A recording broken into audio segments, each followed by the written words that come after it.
What's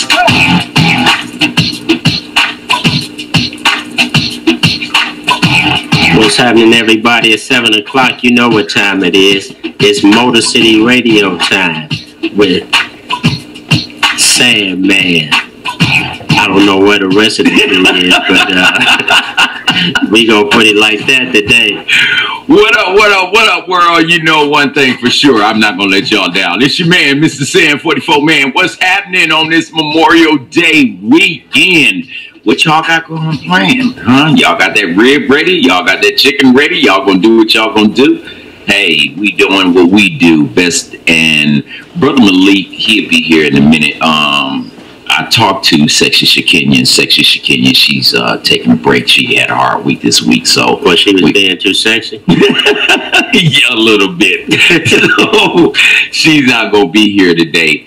But world, we got part 2 of the DMC whistleblowers, people that have been unjustifiably. It was a hot show. Part 1 was hot. Right. Oh man, wait a minute. Oh, first of all, let me introduce these brothers before I can go and talk to them. We got with us today Thomas Adam, who is security at DMC, and also William Harris. Welcome, gentlemen. I welcome you both to Thank you. Motor City Radio. We was talking to some people that were at the DMC at the receiving hospital security. Okay. So are you both at that location?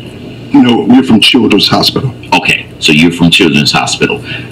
Tell us, because what I've basically heard, what we were listening to last time was a lot of people not being promoted the way they should be. True.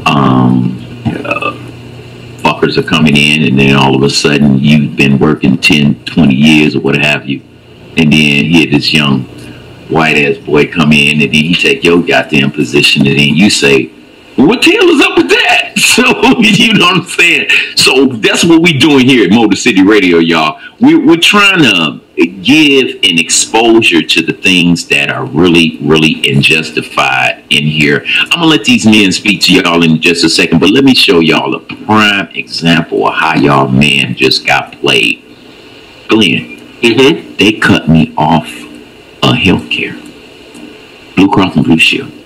They cut me off today. No, I take that back. They cut me off in March. Went and applied in January, like you're supposed to. Boom. Payment come February. But Blue Cross and Blue Shield messed up my birthday. Okay? So now I'm ready to pay you like I'm supposed to.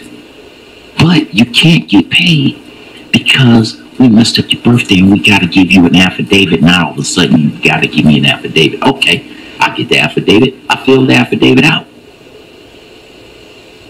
March come. I'm supposed to really be giving you your payment for February. I do that.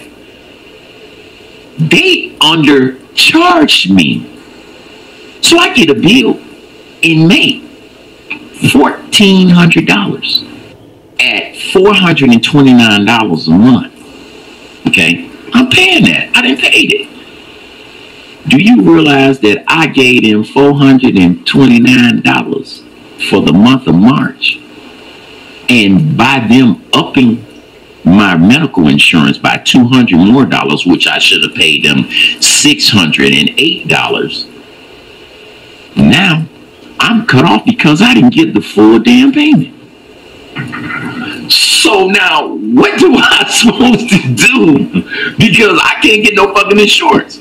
I can't. I mean, shit, I talked to the lady. They said they're going to give me some type of consideration for reinstatement. How am I going to get reinstatement? The hell? You gave me a quote. You messed up my birthday. I have the money to pay you, but yet and still, I'm still out of health care. And see, that's why I'm glad you gentlemen are here, because it's about the way that people are doing things these days that act like you're stupid and I'm stupid. Our president is a big ass liar. We know this. Now, he's got, let me go here. We got a new budget plan world that's about to come out with your man, Donald Trump. Y'all ready to hear it? Here it go in case you haven't. Medicaid, $800 billion plus, because they're talking about $850 billion. SNAP, I wish Kenya was there because that ain't a word of me I want to talk about, but SNAP. But Supplemental Nutritional Assistance Program, food stamps, getting ready to be cut. CHIP, Children's Health Insurance, the babies is done. SSID, anybody out there got somebody that's on SSID? Well, it's about to be cut. So when I got these gentlemen here talking about that they've been messed over on their job, and gentlemen, let me get y'all's viewpoint on there. Mr. Thomas Adams and William Harris, welcome to the Motor City Radio Show, and give us a insight on what you gentlemen going through, have been through, and what other people possibly are going through. Mr. Adams? Well, I got underplayed. It was a injustice. It was a injustice as to how I got terminated. Mm-hmm. Channel 4 had some media play over just actually what happened. This is part of the whistleblower situation. Right. But they have a leader there who got in on the pretense of someone else. But anyway, make a long story short, it was a racist move, undercard move on how they evaluated us.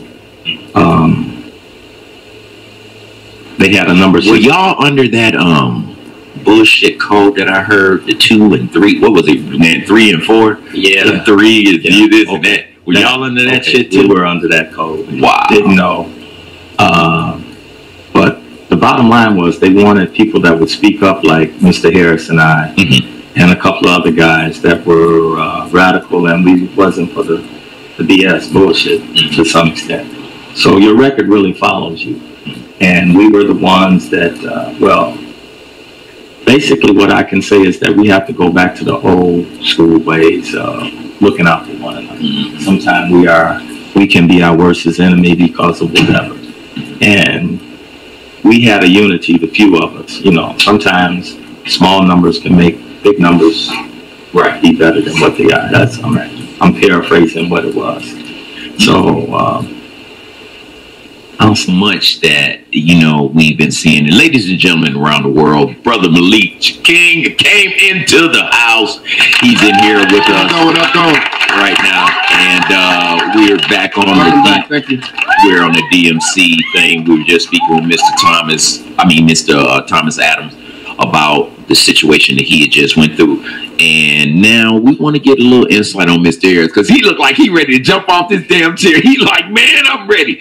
Tell me, man, what's going on with you? All right, my situation is different. I was the first one that got fired out of all the brothers. I was working, and like I said, my situation was different. I was helping this nurse, and then I got jumped by 2 people. I'm 5'7". Those 2 people was like 5'10", 250. I had to take on 2 people. Okay. And I slipped and fell on the floor, and I was choking the guy. And so to really come on about it is, the man who's supposed to be the investigator said, oh, you went by the rules wrong. But if I'm carrying a weapon and somebody's on top of me, what do you think I'm supposed to do? Just let them grab my weapon? So what I did, I choked. Sound like a good idea. I was choking the guy. But like I said, I had 2 people on me. It just so happened, one of the male nurses grabbed one of the persons. And so So what did they expect you to do when somebody attacking you? We had these techniques. He wanted me to use a technique. Touch him on the shoulder. What you supposed to do with Dr. Goddamn Spock or something and put that shit on the shoulder? Yeah. That's what he wanted me to do. That's what he wanted. Kidding me, that's man. what he wanted me to do. Dr. Spock on somebody. Wow, this guy 250 pounds, and I weigh 195, and I was the youngest guy in our crew of midnights. Okay. And usually we have 6 or 7 people working. They cut back. We have 4 people. We had 1 on the desk and 3 people out in the hospital. Wow. And the hospital has 6 floors. So, if something happened, that means the officers from receiving and all the other hospitals got to come run over to where I'm at. And when you fight somebody, 1 minute seems like it's 30 minutes. Yeah. It seemed like forever. Yeah. 30 seconds. Right. Exactly. Right. 30 seconds. So I'm fighting this guy. So this guy said, you know what? I'm going to get my gun. So, we have a panic button in ER. So the panic button didn't work. Are you serious against me? What? It didn't work. So I went through the triage door I said, hit the panic button. So I stood there. Then the crew finally showed up. So, usually this was supposed to happen. If you in an incident with that person, hey, go to the office, go start writing a report. So the investigator will say, oh, you ran. Because a majority of the nurses in the ER are white. And then my boss had said, you're supposed to take a hit for the nurses. Let's go. What? Like, take one for the Gipper? You got me fucked up. Wait a minute. I'm supposed to take a hit to save little Powder Puff Girl? Yes, sir. Man, you got life twisted. Man, see, this is what we're talking about, world. The injustices is going on right now. Slavery is well in existence. What in case you didn't hear me, ladies and gentlemen around the world, did I just tell you that our president just said Medicaid with everybody and their mama's on $800 billion cut? Didn't I tell y'all on my show, snap the food stamps, snap that, because they about to cut that. And the babies, chip for the babies, cut. SSD, your mama, your grandmama, your granddaddy, everybody that you know that's on it, cut. Now here's the interesting part about all this. How the hell do people that's poor, that's getting ready to get all this, then who every one of his friends is rich, everybody in his cabinet is rich? I don't even think his ass even ate a Spam sandwich before, ramen noodles before. You feel me? But they're getting ready to make the hurt on the very people that have to live that way. You see what I'm saying? I mean, Malik, what was the deal, man? Oh, you already know how I give it up, man. All right, so I'm thinking, how much time I got? First of all, you're good. All right, you're good. Stay. There we go.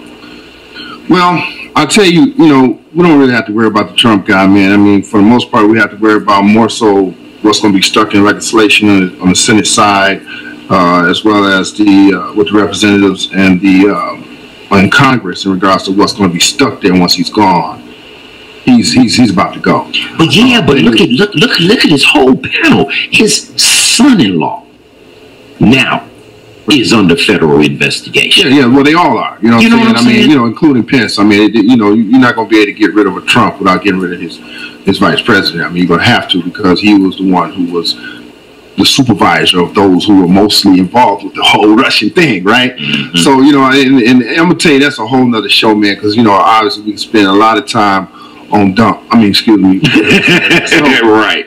But this issue that you're talking about tonight is very serious. In the last show we had some brothers on that expressed themselves and gave a lot of information in regards to this.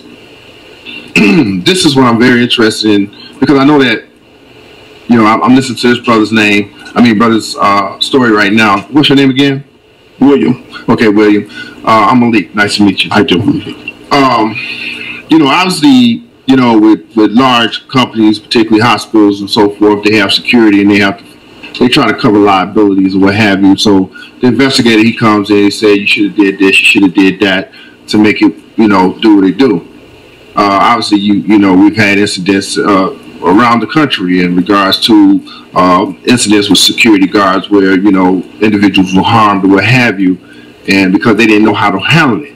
However, when you're in a situation where you are in a understaffed environment, you're in a situation where that understaffed thing is related to the fact that there is some discrimination that's being involved in the first place.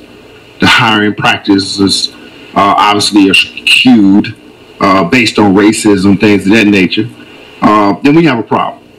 And obviously this organization has a problem, and I don't have a problem saying it. You know, I've asked them publicly that if they want to talk to me or anybody else to try to refute any of this knowledge they want. I mean, the lawyers are always going to say, you know, don't publicly do anything. But that's fine, because that's not your job to go public. That's ours. Now, obviously, that's why we're here tonight. So, in your story, this situation where because when a person is fighting for their life, and I don't know how many of these folk have fought for their life or what have you, and many of those, some folk, you know, I mean, like you have trainers who train security teams. And those trainers are the ones who say, you know, I got every move for whatever you might want to do. I've been to one of those trainings. I understand what's going on. They go there, whatever. It don't always work. Those moves don't always work. I can tell you now that there are certain moves you can do with your fingers, your hands, your elbows, and your knees that, depending on the weight, size, thickness, or constitution of the enemy that you're fighting, may or may not work, particularly depending on the situation that you're in. And particularly if you have a situation where you're fighting more than one assailant and you have to be fearful of your life, and then for someone to highly insult you by saying you should have took one for the team. You say one for the team. Here we go. Watch this. But where is the team? Well, watch this. Right. The team is the team? The team is the white nurse. Oh, okay. He made that clear. Oh, okay. The powder puff girls. Okay. Okay. Now, watch this. I'm going to give you a scenario that is very similar to that, because that's exactly what the house Negro was supposed to do anytime that they thought that the field Negro would not be in a situation where they wanted to get against the master. This is very similar to any time in history where the black man is expected to protect those other than his own, despite his life, to make things happen, and then he is punished when he does not follow through on that. Now, I say this, and I'm going to stop just for a second so the brothers can let me know if I'm going down the right path or not, because I can back up. I need to know, am I going in the right direction here? Going in the right direction as far as? As far as the story, the similarity that I just gave in regards to this brother's story, what happened to him, and to how history has shown that is what it is expected of a brother to take one for the team, so to speak, to put his life above put his life below the master or the white person, and put their life in front of his or his family's. This is a scenario that I'm about to go down this road, and that's why I said I want to make sure I get stopped before I go there. Right. Let me hear the brother say what you thinking, brother. You tell him the right thing. All right. Well, all right. Hit it. Well, all right. Okay.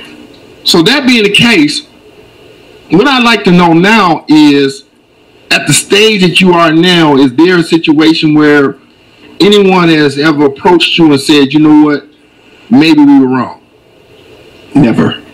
I understand that there were some investigations done by federal agencies in regards to different situations, including including not racism necessarily, but the disproportionate or the unfair practices that might have been happening in that arena, particularly security there, as well as some other situations, and still no one has come to staff and said, you know what,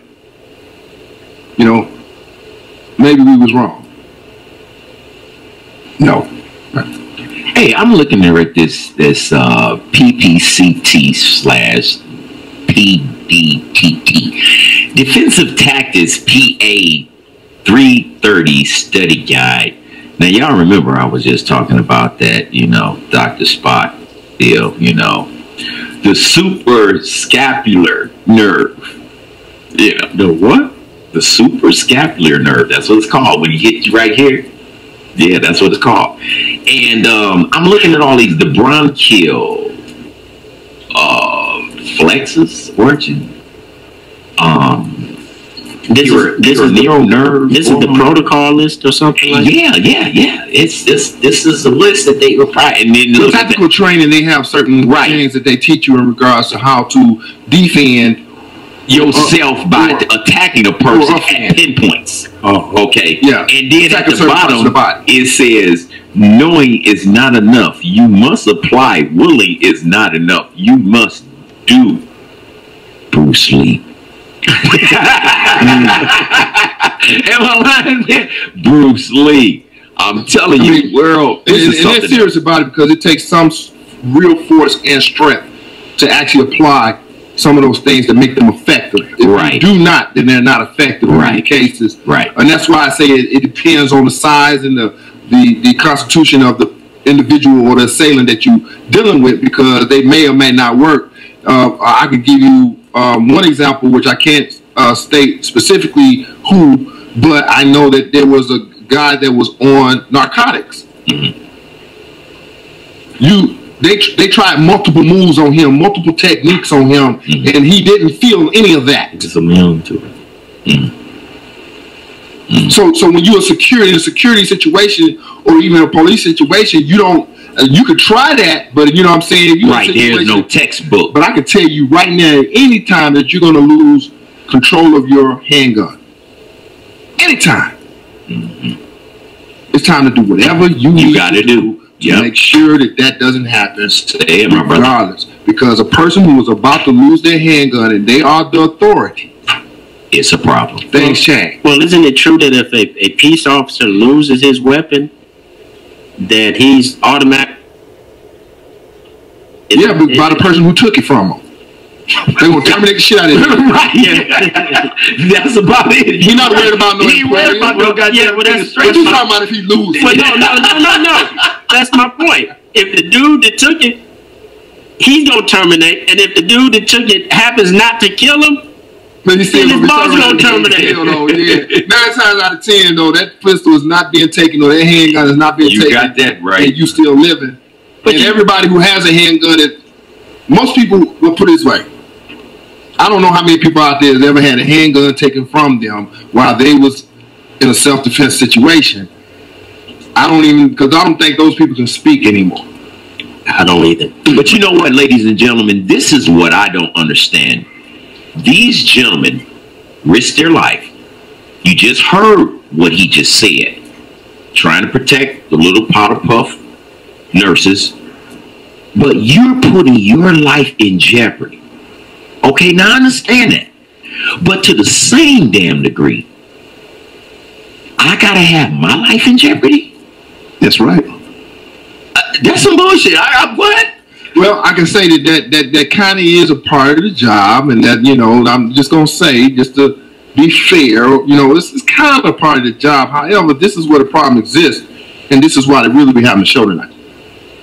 That when I exercise as an employee,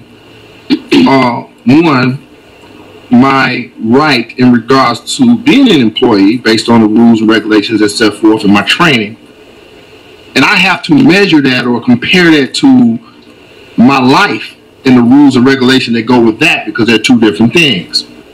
where is that separation at, and does my employer even care that there is some gray area there that may happen? Because at some point in time, I don't care if it's security, if you work for GM, if you work for Crane, if you work for like they did a hospital or whatever. At some point in time, it's just a brother just wants to know that, the company is going to have his back because I had yours. I've been working for the interests of what you wanted me to work in for so many years, and then all of a sudden I got to lose all my, I got to lose all my foundation based on the fact that, we don't like the way you handle it. At some point in time, we need to have somebody have our back. So wait a minute. So now what I'm going to do is move to the point of, because this whole thing is kind of bigger than this one incident. So that's where I want to go right now. So now, what is the situation? What's going on? What are you guys, that you guys can tell us tonight that we don't know, that the public doesn't know, that's possibly going on, that whether it's unfair or if it's fair, whether it's somebody, folk tried to help or clean up? What is really going on at this point? The bottom line is, I'm taking it bigger than what it is. We're in Detroit, and we're losing resources. It's a game being played. And object of being a native Detroiter, 60 years strong, they switching the rules. People have to start taking care of their communities. Quit asking, begging. I got played, but then I had a long record. I was actually at DMC for 14 years, and so don't tell me I didn't know how to do my job. Exactly. It went to a game thing on how I got played and how me and Mr. Harris got expended. They threw a kid. It was a severance package, but it was bottom line. And take this money, or you got X amount of time. The way they did the political thing is, and see, this is what we got to do with all of what's going on. You hear about this crazy stuff that's going on, and they want to make like it's us, but it's not us. I mean, there's different issues, no excuses for the reason why stuff is happening the way it's happening. But Casper's coming back into the city, and I ain't mad at it, but I'm kind of mad at my own because we've been here and we just let it happen. And this is a diamond in the rough. But you got to know how to play the game. Opportunities are here. They got these pet shops like salons, the ooh-wee shops. And it shouldn't be, because you take this, you have a card to say, oh, I'm helpless. I can't do this. I can't do that. And they like that because opportunities are here, but you got to know how to play the game. And we don't, those of us that are in certain positions, we are worst enemy sometimes. It's bad to say in a way, but it is what it is. And you just got to know how to play the game. It's true. That's all. So, to the millennia, it's all kind of excuses, but there's a serious thing that we have to do, that the old cliche about the village, or I have people on my block and I don't even know them, don't want to know them, but I should. See, this is the game that's being played, because Casper's coming back in my neighborhood in droves, cleaning up and all, like ain't nothing to it, because our second and third generations have been given homes and they've got caught up on stuff that they shouldn't. And they said, oh, you can pick up a piece of paper. So, I don't know. I'm feeling good, and I'll just stop. Now watch this. Probably went off track. No, you didn't. I'm going to tell you what I'm hearing here. This is very phenomenal, man. What I'm hearing here is that something happened to me that I see happen to many people all the time. Because the same thing that happened to you guys happened to me. Once upon a time in my careers, let me say. But what happened was, I came to the realization that you come to. It's like, okay, well, if I wasn't working for these motherfuckers in the first place, and I had been in a situation where me and my brothers could build some things, I wouldn't even be in the situation I'm in now. Entrepreneurship, getting your own, and we can do that. We're so creative, but we lack it. I don't know. I won't say lack, but we just so used to that. Oh, what's this? I'm tired of beating ourselves up. I'm gonna give you something. I'm gonna give my audience. I'm gonna give you something to walk away with tonight. I'm not gonna beat up on us anymore, and I don't want us to beat up on us anymore, because you know what? This system was set up by Europeans in a white supremacist situation using slavery and other tactics.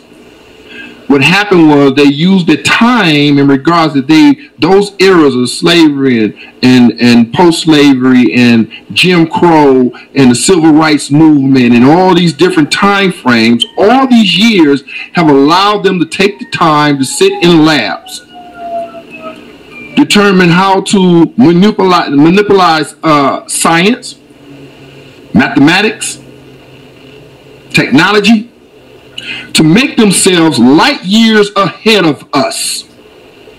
The only thing that we would be able to do, based on how they set it up, is for us to work for them.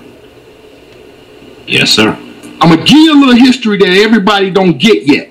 The reason why unions were created in the first place, because after slavery, the only people that knew how to do anything was slaves. Think about it. White people didn't know how to do nothing. We built your houses. Fed your kids. We fed your kids. We put horseshoes on your shoes. We invented almost everything that you ever came across. When slavery, when the freedom came, it was a situation where it was time for people to go to work in this country. And white people say, well, wait a minute, I don't know how to lay brick. Them boys built my house. I don't know how to raise livestock. Where them niggas at? Them boys was taking care of my crops.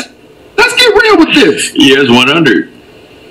So the unions were about cracking heads to make sure ain't no brothers finna come up in here, man, and take all the jobs that we possibly can have. And when you think about all the years, that's where it's been set up, to keep certain people from getting the jobs where a certain class of people could keep them. And I'm 51 years old, and as a child, I couldn't believe what I was seeing. You couldn't go into a certain bathroom. You couldn't drink at a certain water fountain. All that time, man. I thought we were aliens or some sort of people that was, but now I'm a grown-ass man with a voice. And it's like, look at the brother that was sitting back protesting from, what was it, the Washington Redskins, because he was kneeling every game. Blacklisted. Of course. He ain't got a job. Why? No. Because he said what was right. Absolutely. That's what was being true. And any brother that has. Why you think we can have so many martyrs in our community? And when I say martyrs in our community, that's why brothers don't want to step up no more, because, you know what I'm saying, that they killed Martin Luther King and Malcolm X and Medgar Evers and all the other brothers that came before us. You know what I'm saying? It's kind of hard to step up. Why do you think that Trump is doing what he's doing right now? It ain't a Tavis Smiley or nobody who was talking against Obama. They ain't said nothing against this man. Why you ain't heard them brothers speaking up now? Fear. The same brothers that were these very intelligent and highly crafted brothers who were speaking against Obama won't say nothing against this man. Fear, false evidence appearing real. Something is wrong with that, and so those I'll beat up, but I won't beat up on the rest of our brothers who don't have opportunities. We light years behind, because ain't no way. Matter of fact, even still now, you know what I'm saying, you're not able to walk into certain places, man, and get $250,000, $500,000 loans to start up businesses, man. You know how many times, man, brothers that came up with good ideas, man, and then all of a sudden they can't get it, and then you find out, oh, well, you know what? The only difference between you being able to sell a pet rock. Yeah. I give everybody this story all the time. Y'all remember the pet rock? You have to remember the pet rock. Yeah, yeah. Years ago, there was a white boy that was selling a pet rock. Absolutely. All across the United States. Mm-hmm. There was two products that I remember specifically that sold like this. It was a pet rock, and what would I do if I was Jesus? Right? Oh man, that was booming. That they tapped into all type of emotions. Now, then. To make a long story short, we ought to do the movie Play It Forward. You know how you see people, hey, I need to get a cup of coffee. One white guy said, hey, I need $1, I need a beer. And I gave it to him. Why did I give him and didn't give to my own? That's a good question, brother, because I tell you, sometimes I'm twisted with that thought. But I mean, that's what you're saying. Absolutely. I want a beer. Right. I mean, but you know what? I've been pro things of if somebody asks for something, what you ask for, you should receive. Because we as a black persons, we do not do that. But we are so full of bullshit. Look, prime example. Okay, I jumps out my car. I'm about to go to the liquor store. Okay, I can see his food right here. All right. And you know, nigga, you want $1. But you say, can I give you some spare change? Okay, I'll throw you 35 cents, whatever the fuck. But sometimes we supposed to give regardless to what they do. Exactly. Yeah. But we don't do that as. But see, I did that. I did that. Well, it's not. I mean, it's not a point of whether you did or you didn't do it. It's the mentality that you're even thinking about. The mindset. The fact that you did it. Right. And when I did it, it was like you still have other bullshit that you. Yeah, but that's okay. See, like, you got to understand something. Oh, absolutely, that's okay. Because you need to understand something. The white boy has been giving you bullshit for 400 years, and you accept it. Or more. So, no question. So when your brother is out there and he's scamming, right? Yeah. See, you ain't giving him nothing based on what he's doing anyway. We don't know if he's scamming, and we don't even know if he's scamming. But if he is or if he isn't. What you're doing because you should be doing it. It's the thought. Exactly. Yeah, it's a thought that counts. But well, it ain't even the thought that counts. Charity begins at home. Charity begins at home. And you just brought up a good point, brother, because one of the things that we are hard on ourselves on, and that's where I was getting to earlier, is that how we judge each other so much. And so harsh. That we won't even help each other and won't support each other. Yeah. Quicker than I get. Yeah. It's a learned behavior. It's a learned behavior. It's conditioning. You'll give to or protect someone else. See, a lot of people see you left that situation really understanding something, because it was an insult to you when somebody told you, "Well, you should have took the one for the team." Well, you see, you know what I find. You know what I find. Some people would have been okay with taking the one from the team, though. That's the problem. About you guys' story and your plight. You know what I find the most interesting is that it's coming from inside of law enforcement. See, that's what really is interesting to me. Not the fact that white folks doing what they do. White folks been doing what they do, and they're going to continue to do what they do as long as we hate one another. But when you get it up close and personal, and you have some brothers come in and sit in front of you and say, man, I'm trying to protect folks, and I'm trying to protect myself at the same time, and I'm being punished for doing that. Right. You usually don't get that from law enforcement. You usually get the cover-up, the blue line of silence, or what the blue code. Yeah, exactly. I mean, trust me, if it was a white boy, he would still be working there, and whoever had been choked up would have been choked up. Absolutely. Flat out. Let me give you an example. But it was the white boy that assisted you, right? Yeah, it was. But the females. You know, it's. Let me give you an example. They didn't have y'all back. I tell you, at that hospital, white boy did? I had a fight, a night, protecting them, the nurses. Almost every night you fought. Just about every night. I had one incident. This gentleman, I'm fighting this guy, and I got the best of him. Then this doctor grabs me, and the guy got up and socked me twice. Oh man, hit me twice. And then I went to receiving hospital to see the doctor, and I told him what happened.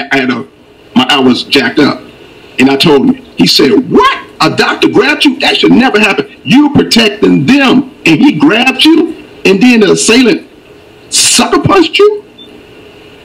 Man, I'd have turned around and blew that doctor shit out. Well, let me say, nowadays there's something inherently wrong with that. But I mean, you should get paid for that action long time. Exactly. I'm just saying I'm not an attorney, but how can you get paid for that? He was doing his job. But there are certain hazards that the job should be able to protect me and my interests. Yeah, I don't see why that doctor wouldn't be liable. Exactly. You're a coworker of mine. You couldn't help me out. No, it just come on in, brother. I want to. You might know more about it than I do. Well, tell us what the deal. Tell us what the deal. It's a political. I mean, there are certain No. We ain't talking about political when they talk to your life. Was that doctor in the right? He was wrong. He was definitely wrong. Yeah. But when you say political, what do you mean political? I mean, because he don't want to be sued or some shit. No. I mean, what? It's important. When I say political, seniority, they have that double standard. Doctors are ruled. Yeah, absolutely. We're exempt. Right. We're on the line. Who do the doctors hang out with?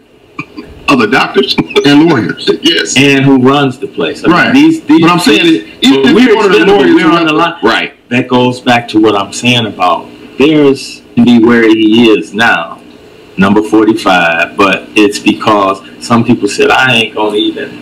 We're in that political thing about your right to vote. People died and don't believe in that, and it ain't the best thing, but it's all we got. We don't use what we have.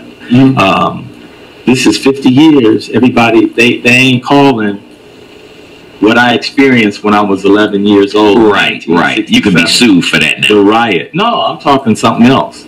It was a riot, but now they saying something about it was a rebellion. Let's know. Oh yeah, they changed the whole word riot is not. Dude, You got to see the movie, the documentary 12 in Claremont, and there's another documentary, In Pursuit of Hope. When they say riot, they mean hippies and flower children. Right. You know what that don't apply to us. Oh, okay. We just in rebellion. These are the same people who said but it was a riot. These are the same people who said word games. They were games. You got to watch them. Because these are the same people who say that we came over here as refugees.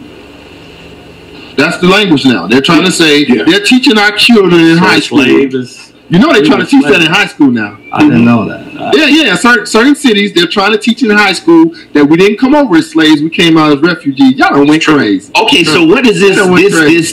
This I don't know if y'all heard it or not, but this is bullshit that Ben Carson said that poverty is a state of mind. Man, you finna give that man some time. I ain't finna give that man no time. Are you seriously kidding me, bro? That man no time. A state of mind? What the hell planet did you come up with? I believe I said his name.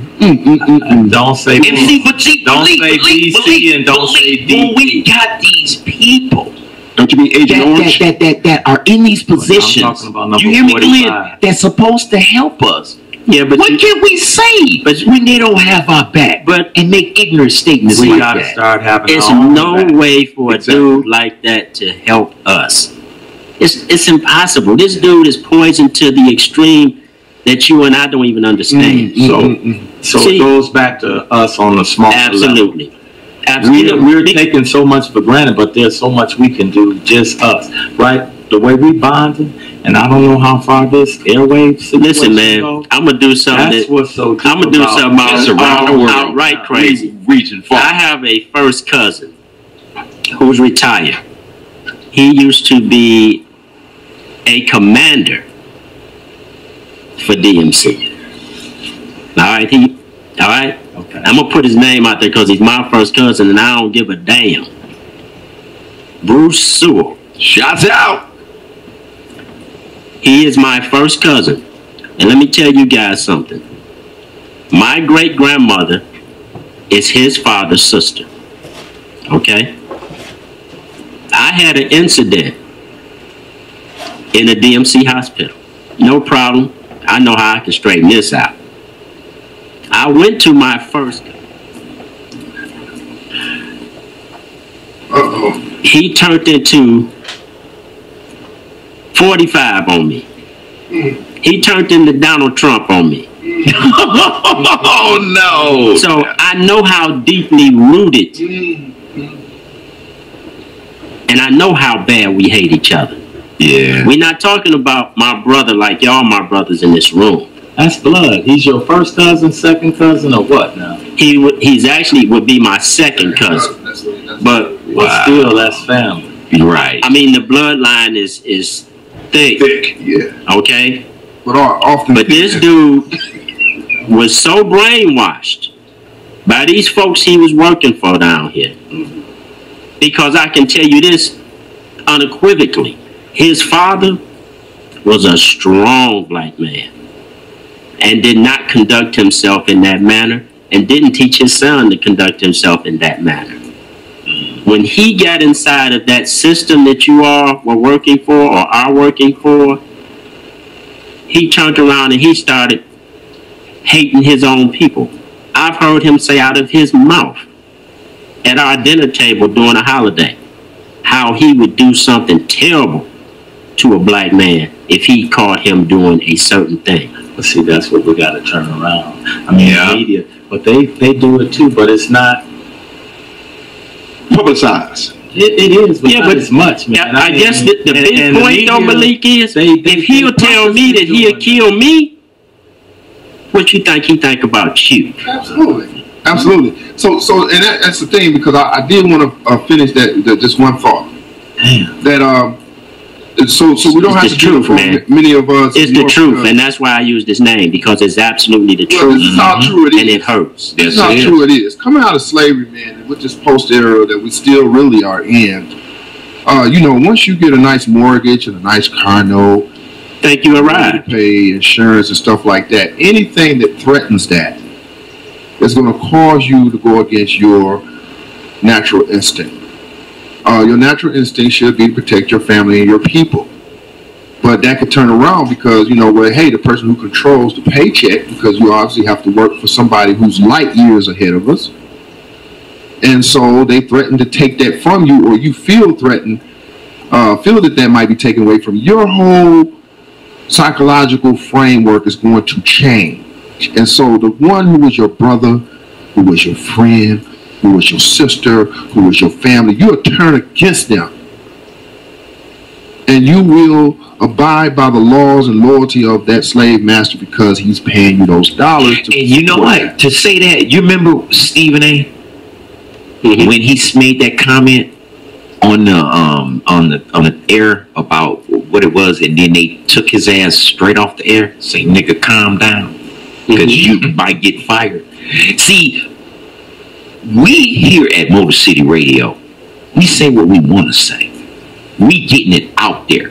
We are doing something so revolutionary that white America got our number. That's why DMC ain't gonna sponsor me. Look, we didn't call the news.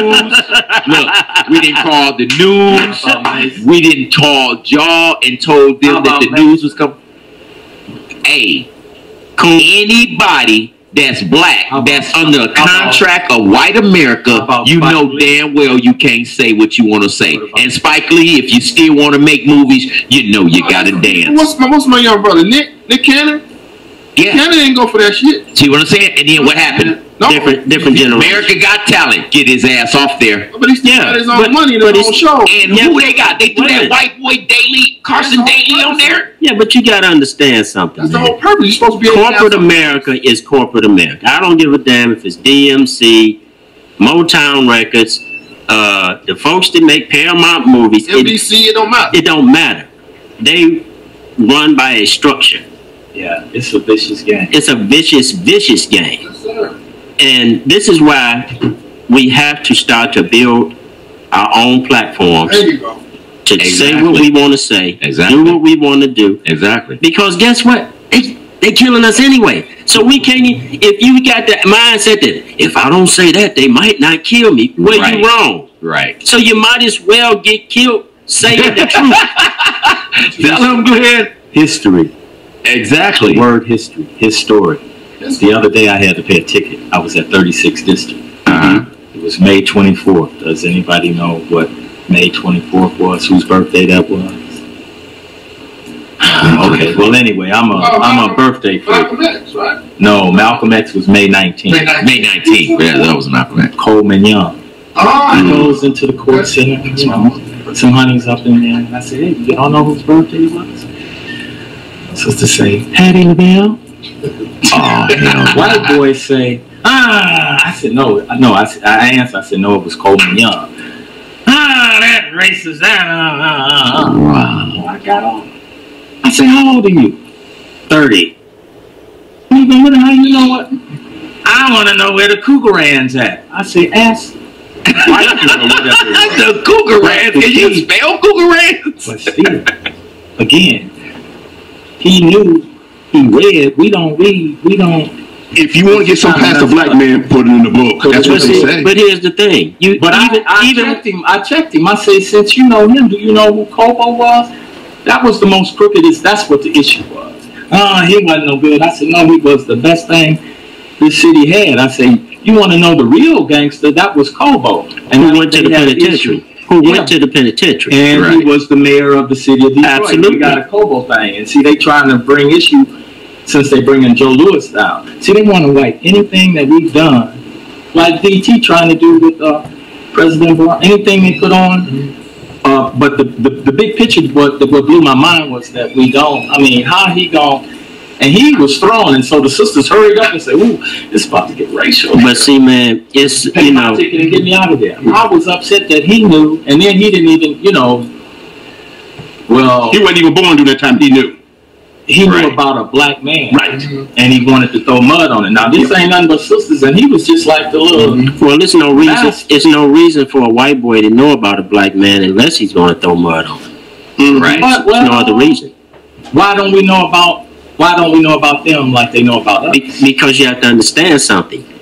Their fathers wrote the books when we couldn't read. Well, we can read now. That's not. You know what? But I understand what you're saying on that. Their fathers did read the book and write the book. But the thing I'm saying it right now. Yeah, but see, that's the thing. We always say that's the comeback. But we talking about now. We know about them. We do know about them. But when you got a sick people, they're lies. When you have these people that's sick and have not been to the doctor to be fixed and have medicine given to them.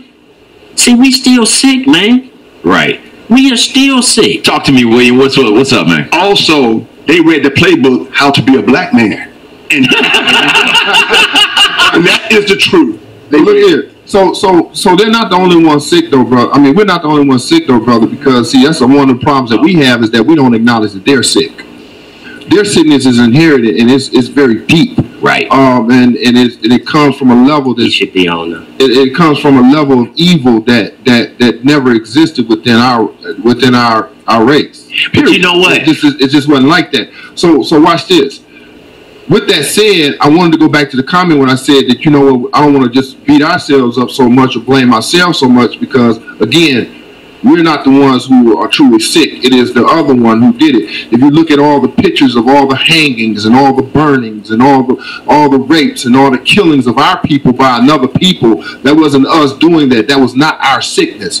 That was a sickness of another race, of another people, another person who has a mental instability, whom, when you talked about the police earlier, some of them still have their capes, their white capes hanging in their closets and in their locker rooms, and they come out in their blue uniforms and their brown uniforms and act like policemen, and we wonder why they act like that. See, these things are just a sickness that's been going on long before us, so we're not the only ones sick. So here we go. I just want to say that actually right now is the best time for us to be able to do all the things we ever wanted to do. It is. But we fools. We have the medium to do it, but look what we do. We got Facebook, we got YouTube, our little girls, our babies, junior hookers, our men out here, junior thugs. You understand? They beating and assaulting people, making it so easy to walk into a damn penitentiary that it's unbelievable. You know what I'm saying? And then when you think about it, this new Detroit. Okay, everybody out there, y'all know the queue line is open, right? They done had about 2 weeks. White folks came in, told their families, come on down here. We gonna mob this thing because it's free. Okay?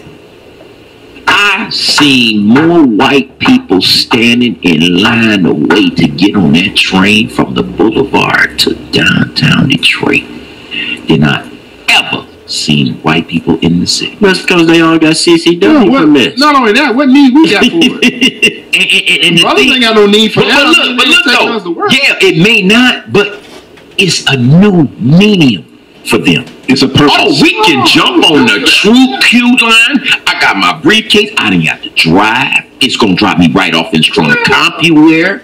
I'm good. But speaking of CompuWare in this new downtown Detroit, I took my grandchildren. I just put this show on, Detroit Raw. This is MrSan44Man with his grandchildren. I went down to, you know, where the fountain is down in Campus Martius Park. Our Plaza. No, Campus Martius Park. Oh yeah, yeah. Restaurant, very exclusive. You can open the windows, you can see the fountain and everything. So I said, well, you know, let's go have lunch. Just do it big for the kids, and you know, because I do show my children there's another side of life. Okay, so we walks into the joint. I got 2 babies, 2 and 3 years old. Miss, do you have a restroom? The first goddamn thing that came out of her mouth was, the general public's bathroom is out there. Now, I felt insulted as hell because I'm here to have lunch. I just want to know, do you have a restroom facility? So now it didn't change her persona. Oh, I'm sorry. Now get your ass over here. So now, on top of that, we get the menu. Nothing black oriented. Nothing. I wanted to ask, I asked her, do you have grilled cheese? I know white people love grilled cheese and macaroni and cheese. You don't have that for the little kids? No. Do you have anything for kids? No.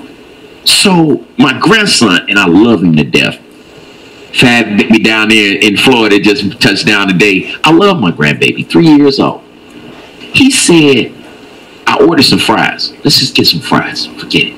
There's nothing else that we want to order here. They brought us the fries. They got the fucking kids. They don't like that. So he said, Granddaddy, what is this? I said, well, these are white people fries. This is what they like. I don't like these fries. These are not the fries that we have at home. But let me ask you this, brother. When you felt insulted, why didn't you just take your children and leave and not spend your money? Because of the fact that she is a worker. Until you stop spending your money with people that hate you, they are going to treat you that way. But I didn't look at it like that, because maybe, Glenn, I would have been more offended if it was a white person. Maybe I would have been more offended. Why? I looked at it as, this is Don't you know who the owner of that restaurant is? Yeah, I know who that is, but I also see an unconscious sister. But if you would have They're just doing her job, because if I don't, then I'm fired. If you'd have walked out the door, it may have caused her to think about the way she conducted herself. Maybe. On just I doubt it, but maybe. But until we understand, man, that the only power that we have in America is what we do with our dollar.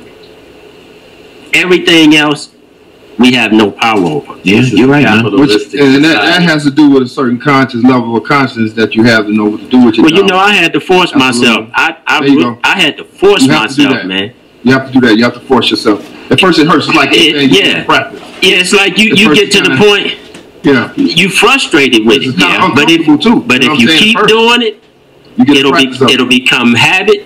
And you will demand that people treat you, or at least act like they're treating you. But see, that's what I would have appeared. I would have been satisfied if you'd just fucking act like you.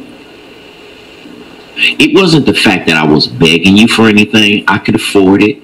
But the thing was, I'm not welcome, and my family is not welcome in this new downtown Detroit. Well, it wasn't built for you. I was about to do this world and dig this here. I was about to get ready to take my wife down to a nice little Memorial Day weekend. I was going to go down to the Marriott Courtyard. Dig, once again, like I told you about Blue Cross and Blue Shield, how they play these games on you. I made the reservation. They put me in Dearborn. Something told me go downtown. Check your shit. Make sure it's tight. I go downtown. I ask for an early check-in. When I get there, they inform me that I'm now in Dearborn. What the hell I'm going to tell you I want to go to Dearborn for, and I live around Wayne State? I want to go downtown. So now, Dearborn said Thursday, $220-some. Cool. All right, I got that. And every night from then on, $174. Okay, cool. Total about $800, that's $900. Got downtown because you had me out there in Dearborn. Now it was a whole different level. $240-something for Thursday night and $379 every night from then on. What? You asking for more than my rent for the month? You ain't supposed to be down there. You see what I'm saying? The kiosks, these gas and electric. Go to the kiosk in your neighborhood, and you don't even have to come downtown. That's the campaign. I'd like to ask you guys something. Coming from a law enforcement background, when you see a guy like a Sheriff Clark on television, Sheriff Clark, yeah, out of Milwaukee.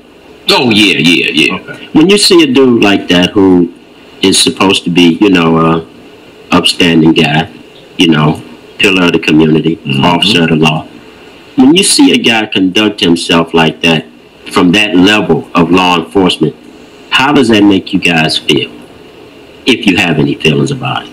Both of you. I don't know the issue. You're not familiar with it?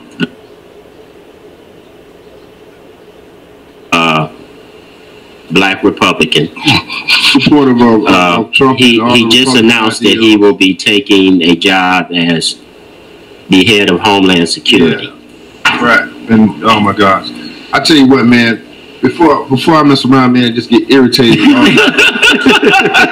all these different stories and names, man, let me say, man, we got about 4 more minutes, man. I just want to end it because, it doesn't do us any good, man, unless we're able to teach and the people are able to listen to us and walk away from the show. Look, world, we need to stop going through these marches, these fucking protests, and we need to go out here and start making some amendments to change some damn laws. When white folks don't have it their way, what do? They change the damn law. So let me go ahead and give you those answers, you know what I'm saying, because that's what folk need. This is an opportune time. Trump actually opened it up for the opportune time, and I say that because when Reagan was in place, a lot of people were scared. They didn't understand. Same thing happened under him. When Bush came in, a lot of people were scared. They didn't understand. You know what I'm saying? And same thing came under him. What happened was a lot of black folk actually benefited because we are very resilient people. And so my message to you is that you don't depend on the old. Don't depend on yesterday. If a person got let go, you got fired, you got laid off, you know what I'm saying? Look at a different day, and the different day is now. There are contracts, opportunities, grants, doggone it, money out here that's spinning. And when we're looking at a situation like Detroit, I mean, it is a jewel right now. It's a situation where there's money flowing that was not flowing 5 years ago, 10 years ago. And it is available not just for white folk. It's not available just for white folk. Thank you. There's a lot of brothers right now getting money. And they're getting money because they're understanding how to build their businesses, how to build their nonprofits, how to, track their income and make sure they're able to show it and show financial statements and things of that nature. It's time for us to teach each other, start having conversations about how to fix it. Thank you. You're right. So if you have not started your own business, you ain't already out here trying to make that happen or teamed up with a brother to help him continue his business, because there's some brothers that own businesses right now. The problem is that many people so sleep you don't even want to work for another brother. Yep. Crap the mentality. Quit it. Stop it. Stop trying to figure out that the only person that you can trust is the other man, when right now you got brothers out here who are struggling, really trying to get their businesses off the ground. They making it happen, getting contracts. I know brothers with $1 million contracts. They can't even find good employees among their own. So for all the people who saying, "Oh, brothers, I ain't working with no brother, I can't work for them," no, actually they can't even find good help. Stay off the sticky icky. Yeah. Among their own, or they just can't trust them. Or I feel like I work for a brother, so I ain't got to show up on time. I ain't got to, I ain't got to, report the way I'm supposed to report. The same way I did my case notes or my report I did for the other guy, I ain't got to do it for the brother. You got to do it the same standard. The standard's still there. Mm-hmm. So when our brothers are talking about get up off your ass and make it happen, that's what they mean. Stop being like that. Right. And that's my message, And then, from that point, we don't have to look past. Sue everybody in your past, but do business with everybody you can in your future. That's my message. That's right. That's Brother Malik King. He's out there letting y'all know. Also, we want to make a little announcement to City Lounge. Last week they were out here, and we had a little audio disarray. So we're going to invite these gentlemen back out here and let them come out here and let y'all know what they're doing, which they are doing a lot of things for the city. Also, I want to give a shout out to my girl, Rhonda. Rhonda is having an event tomorrow, Autism Family Fun Day. That's at Dad Butler Playfield, 2030 Coney. 10 a.m. to 3 p.m. Y'all make sure y'all come on down there. Your man, one and only Miss Huz, we got to start getting these babies together. It doesn't matter, no matter what. Let's get down there and get it together. Shouts out to Claudia at the Marriott and shouts out to Amy at the Marriott. No, baby, I couldn't do it with y'all. $379. That's a little bit too much for your player's income. I can't get into the new style of downtown Detroit. Y'all got us out of here. Right now, Motor City Radio with your man, the one and only MrSan44Man, brother Malisha King. Malisha King in the house. Also, brother Glenn, and we also had our brothers in here, brother Thomas Davis, Adams, and William Harris. Thank you, brother, for coming in, sharing y'all story with us.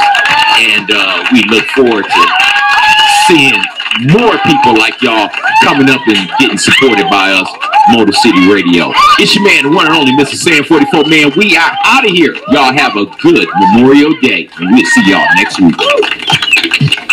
We out of here, baby. Convict.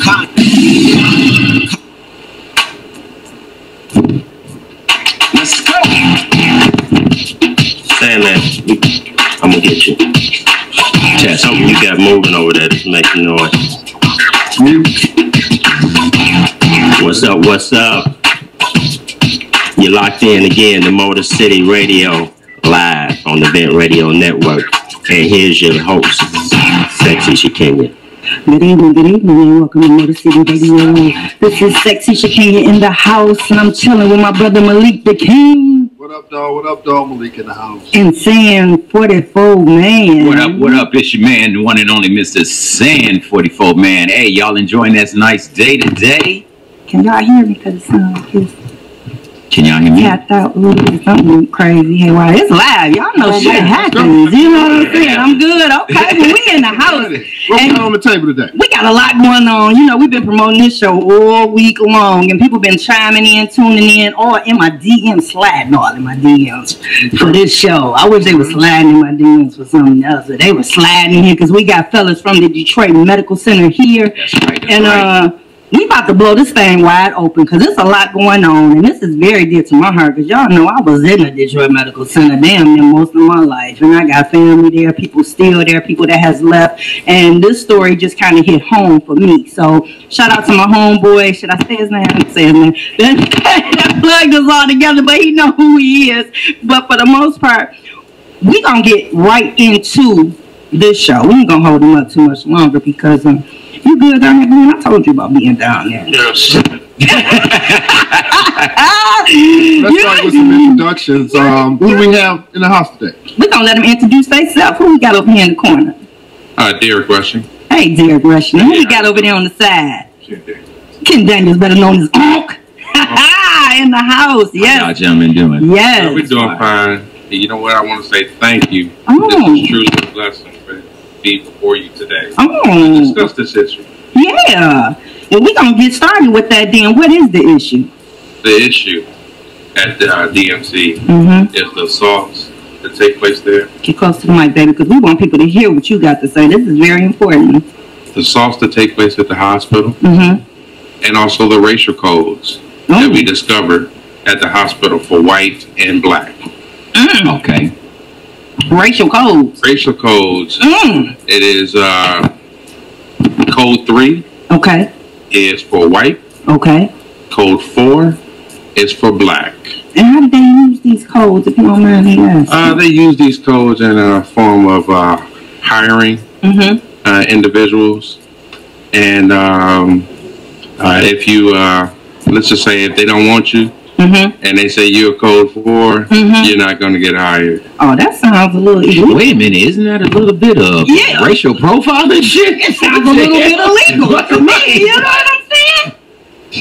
Well, let me ask you this. So, well, they wouldn't tell you that, but they would. How were they actually communicating the codes? Amongst amongst each other. The administration? The administration. Okay. And what happened was once it got